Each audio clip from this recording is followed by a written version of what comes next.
Travis head বর্তমান আধুনিক ক্রিকেটে অনেক বিধ্বংসী ক্রিকেটার যারা ক্রিকেটের ফরম্যাটে বলে দিয়েছেন। তাদের মধ্যে ট্রাভিস হেড অন্যতম সেরা ক্রিকেটার হিসেবে খ্যাতি অর্জন করেছেন। ভয়ডরহীন ক্রিকেটার তিনি, যাকে বড় টুর্নামেন্টের খেলোয়াড় বলা হয়। এজন্য অনেকেই হেডকে ভালোবেসে বলে থাকেন the power of big state. এজন্য অস্ট্রেলিয়ার ক্রিকেট বোর্ডও তার উপর ভরসা রেখেছেন। ইনজুরি থাকার পরেও তার উপর বিশ্বাস রেখেছে অজি কোচ এবং তাদের স্টাফ। তার ফলও তিনি দিয়েছেন ব্যাটের মাধ্যমে। ইনজুরির কারণে প্রথম ৫ ম্যাচ খেলতে পারেনি হেড, অথচ স্কোয়াডে ছিলেন তিনি ৬ষ্ঠতম ব্যাটে, যেখানে তিনি নিউজিল্যান্ডের বিপক্ষে ব্যাটিংয়ে নামেন, অথচ তিনি তখন প্রায় ৭৫% সুস্থ ছিলেন। সে অবস্থায় তুলে নেন অভিষেক বিশ্বকাপের প্রথম শতক, যেখানে তিনি খেলেছেন ৬-৪-১ মহাকাব্যিক ইনিংস। সেমিফাইনাল এবং ফাইনালে হয়েছেন সেরা খেলোয়াড়, ম্যান অব দ্য ম্যাচ।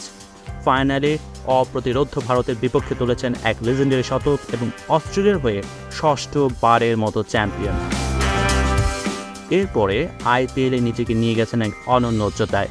প্রতিপক্ষের বলারদের দুমড়ে মুচড়ে বল বাউন্ডারি ছাড়া করেছেন হেড। ৪-৬ যেন মারা তার কাছে সাধারণ ব্যাপার। ১৫ ম্যাচে ৫৬৭ করেছেন হেড। ২০ বলে ৫০ বা ৪১ বলে শতক কি ছিল না তার ইনিংসে। এছাড়া বিশ্ব টেস্ট চ্যাম্পিয়নশিপে ফাইনালে ভারতের বিপক্ষে ১০৬ বলে শতক হাঁকিয়ে দেখিয়ে দিয়েছেন তার কাছে ফরম্যাট কোনো বিষয়ই না।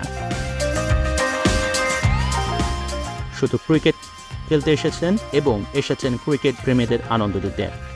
আসুন এবার এক কথায় জানিয়ে দিই হেডের জন্মবৃত্তান্ত। হেড নামা ট্রাভিস মাইকেল হেড তার পুরো নাম। দক্ষিণ অস্ট্রেলিয়া অ্যাডিলেডে জন্মগ্রহণ করেন ১৯৯৩ সালে। ২০১৬ সালে ওডিআইতে অভিষেক হয় এই বাঁহাতি ওপেনারের। তবে অভিষেকের পরে বিভিন্ন কারণে নিয়মিত হতে পারেননি হেড। বাঁহাতি ব্যাটার, কিন্তু ডান হাতে বল করতেন। ব্যাটিং অলরাউন্ড বলা যায় তাকে। বর্তমানে অস্ট্রেলিয়ার জাতীয় দলে ৩ ফরম্যাটের নিয়মিত সদস্য হেড। তাছাড়া বিগ ব্যাশ লিগের অ্যাডিলেড স্ট্রাইকার্স, দক্ষিণ অস্ট্রেলিয়ার হয়ে ঘরোয়া ক্রিকেট এবং সানরাইজ হায়দ্রাবাদের হয়ে খেলেছেন হেড। বর্তমানে টি-20 বিশ্বকাপ খেলার জন্য ওয়েস্ট ইন্ডিজে আছেন। আশা করা যায় আইপিএলের মতো ভয়ঙ্কর রূপে দেখা যাবে হেডকে। শুভকামনা রইল হেডের জন্য।